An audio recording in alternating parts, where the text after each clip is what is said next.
بسم اللہ الرحمن الرحیم۔ اس سے پہلے حضرت مولانا خالد سیف اللہ رحمانی صاحب دامت برکاتہم العالیہ صدر آل انڈیا مسلم پریس لا بورڈ کی گفتگو آئی تھی جو ہیلتھ انشورنس سے متعلق تھی۔ ایک صاحب نے یہ ویڈیو بھیجی ہے جو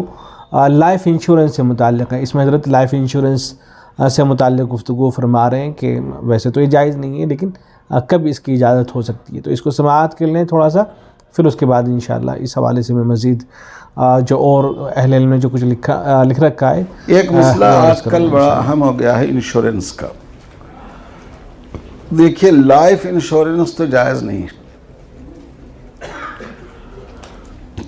سوائے اس کے کہ مسلمان کسی ایسے علاقے میں رہتا ہو جہاں مسلم آبادی بہت کم ہے۔ ہمارے گاؤں میں 5000 کی آبادی ہے، 5 گھر مسلمانوں کے ہیں،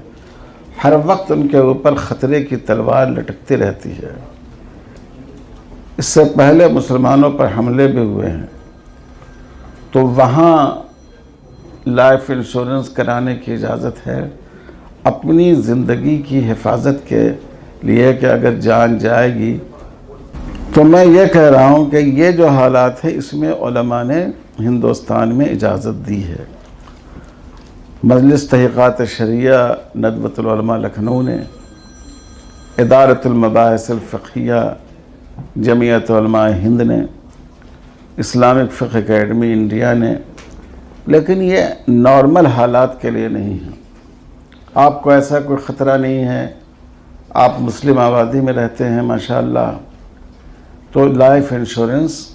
یہ ایسی شکل میں جائز نہیں۔ دوسری شکل ہے دکان کے انشورنس کی، دکان اور کاروبار کے انشورنس کی۔ اس کے لیے یہ گنجائش ہے کہ اگر اس میں بھی وہی ہے، اگر آپ ایسے علاقے میں ہوں جہاں کے بڑی غیر مسلم آبادی ہو، جہاں مسلمانوں کی تجارت کو نشانہ بنایا جاتا ہو، خطرہ درپیش ہو، تو وہاں بھی آپ کے لیے دکان کے انشورنس کرانے کی اجازت دی گئی ہے، تاکہ اگر کوئی ایسی مصیبت آئے تو آپ اس سے فائدہ اٹھا سکیں، اپنے پاؤں پر کھڑے ہو سکیں۔ گجرات کے فساد میں کتنے مسلمان جو اچھے تاجر تھے بیچارے سڑک پر آ گئے، کیونکہ آج کل مسلمانوں کی املاک کو اور ان کی معیشت کو زیادہ متاثر کرنے کی کوشش کی جا رہی ہے۔ اگر آپ ہندوستان کے ان شہروں کا جائزہ لیں جہاں بڑے بڑے فسادات ہوئے ہیں، تو وہ سب وہ ہیں جہاں مسلمان تجارت میں تھے۔ سب سے پہلے تو یہ عرض ہے کہ اس ویڈیو کو دیکھنے کے بعد یہ ذہن بالکل بھی نہیں بننا چاہیے کہ بھئی ہندوستان میں تو آج کل اسی کے طرح کے حالات چل رہے ہیں، اس لیے سب کے لیے لائف انشورنس کی اجازت ہونی چاہیے، تو ایسا بالکل بھی نہیں ہے۔ لائف انشورنس کی بالکل بھی اجازت نہیں ہے، صرف مخصوص افراد ہی ایسے ہو سکتے ہیں، اور جو فقہی اجتماعات کے جو فیصلے منظور ہوئے ہیں وہ بھی آپ ذرا دیکھیں تو ان میں بھی کہیں کسی طرح کی کوئی اجازت نہیں دی گئی ہے۔ یہ میرے سامنے اس وقت ادارۃ المباحث الفقہیہ کا جو فقہی اجتماع ہوا تھا، یہ 6واں فقہی اجتماع تھا، تو اس کی تجاویز ہیں جو لائف انشورنس سے متعلق تھی۔ اس کو پڑھ کے دیکھتے ہیں تو اس میں لکھا گیا تھا، بیمہ پالیسی مسلمانوں کے جان و مال کا حقیقی محافظ اللہ ہے۔ بیمہ پالیسی ربا اور قمار کا مرکب ہے، اس کے اندر ربا بھی پایا جاتا ہے اور قمار بھی اس کے اندر ہے، اور ان دونوں چیزوں کی حرمت منصوص ہے، لہذا خواہ جان کا بیمہ ہو یا املاک کا، بہر صورت ناجائز ہے، بہر صورت ناجائز اور حرام ہے، حرام اور ناجائز ہے، اگرچہ جان کے بیمے کی حرمت اموال کے بیمے سے زیادہ سخت ہے۔ یہ تجویز منظور ہوئی تھی۔ البتہ اس میں یہ بھی لکھا گیا تھا کہ البتہ اگر کوئی قانونی مجبوری یا شدید ضرورت ہو تو مبتلا بھی ان صورتوں میں ارباب فتاوی سے رجوع کرنے کے بعد عمل کرے۔ یعنی واقعتاً کوئی آدمی قانونی طور پر مجبور ہے یا واقعتاً کوئی ضرورت مند ہے اور اس کو سخت ضرورت ہے، تو ایسے میں وہ کسی معتبر مفتی کے پاس جائے اور اسے جا کے اپنے حالات بتائے کہ اس طرح کی، جیسے حضرت مولانا خالد سیف اللہ صاحب رحمانی بھی فرما رہے ہیں نا کہ کوئی دیہات ہے وہاں تمام گھر جو ہے غیر مسلموں کے ہیں، 2-4 لوگ جو ہیں مسلمان بھی، اب ان کو ہر وقت جو ہے اپنی جان کا خطرہ لگا رہتا ہے، تو اس طرح کی اگر کوئی کنڈیشن ہے تو ایسی صورت میں کسی معتبر مفتی کو جا کے اپنے حالات سنائیں، اور اگر وہ حالات دیکھتے ہوئے کہیں کہ بھئی ٹھیک ہے آپ کے لیے اس کی گنجائش ہے، تو پھر ایسی صورت میں گنجائش ہوگی۔ لیکن یہ نہیں کہ ہر آدمی جو ہے وہ یہ سمجھنا شروع کر دے کہ میں بھی اس کیٹیگری کے اندر آتا ہوں۔ اور پھر یہ جو فقہ سیمینار ہوا تھا، اس میں بڑی بڑی شخصیات موجود تھی۔ اس میں حضرت مولانا سید اسد مدنی صاحب تھے، حضرت مولانا مرغوب رحمان صاحب، حضرت مولانا نصیر احمد خان صاحب جو دارالعلوم دیوبند کے شیخ الحدیث تھے، حضرت مولانا سید ارشد مدنی صاحب، حضرت مولانا مفتی نظام الدین صاحب، حضرت مولانا عبدالحق صاحب،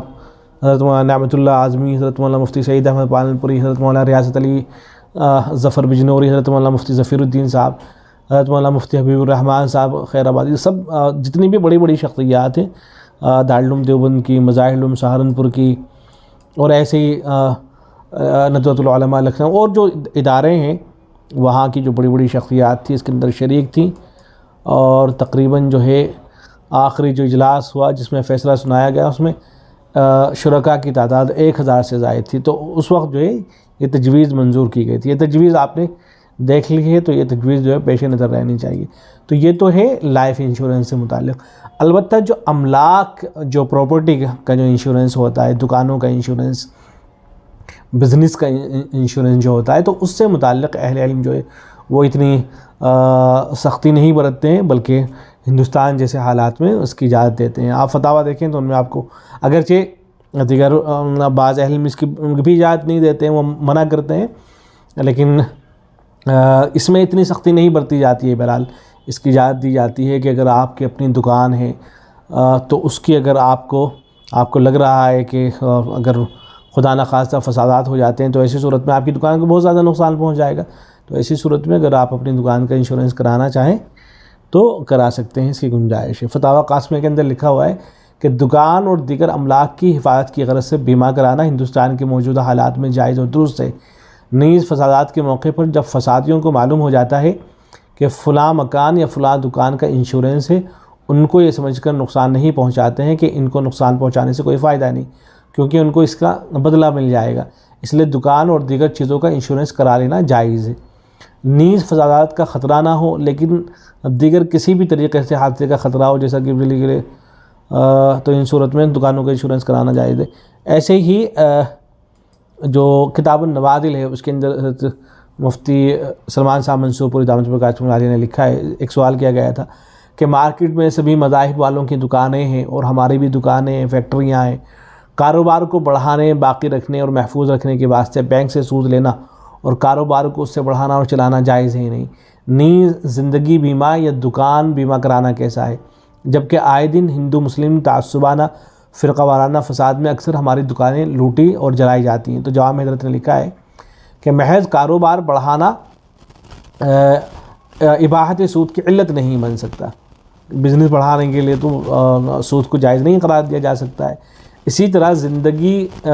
زندگی کے بیمے کے جواز کا ذریعہ بھی قرار نہیں دیا جا سکتا۔ البتہ دکان اور مکان کے بیمے کی ضرورت نہیں، اجازت ہے، جبکہ واقعتاً بغیر بیمہ کے مال کے ضیاع کا اندیشہ ہو، جیسا کہ ہندوستان کی موجودہ حالت ہے۔ ایسے ہی کتاب النوادل کے اندر ایک اور فتویٰ ہے جس میں سوال کیا گیا ہے کہ زندگی کا بیمہ کرانا جائز ہے نہیں۔ جواب میں لکھا گیا ہے کہ جیون بیمہ کا معاملہ سود اور قمار دونوں کو شامل ہے، لہذا بلا سخت مجبوری اور قانونی دشواری کے اس جیسے معاملے کی اجازت نہیں دی جا سکتی ہے۔ تو بہرحال اس کی اجازت نہیں ہے، لیکن خاص جو حالات ہوتے ہیں ان کا حکم الگ ہوتا ہے۔ یہاں بعض لوگوں کو دیکھا گیا کہ جب اس طرح کی کوئی رائے آتی ہے تو وہ حضرات جو ہے علماء کرام ان کو گالیاں دینا شروع کر دیتے ہیں۔ آپ نے دیکھا ہوگا ہیلتھ انشورنس سے متعلق جب حضرت مولانا خالد سیف اللہ صاحب رحمانی دامت برکاتہم عالیہ کی گفتگو آئی تو بہت سے حضرات اس پر اعتراض کرتے ہوئے کوئی کہہ رہا تھا کہ انہوں نے سود کو جائز قرار دے دیا ہے، کوئی پرانی دشمنی ہے کسی کی تو اس کو موقع مل گیا ہے گفتگو کرنے کا، اب وہ معاون کو گالیاں دینے میں لگا ہوا ہے۔ تو یہ سب نہیں ہونا چاہیے۔ جو فتاویٰ ہوتے ہیں ان کے اندر جو صورت پیش آ رہی ہے اس کو سامنے رکھ کر فتویٰ دیا جاتا ہے، لیکن اگر صورتحال ذرا سی بھی تبدیل ہو جاتی ہے تو حکم جو ہے بدل جاتا ہے۔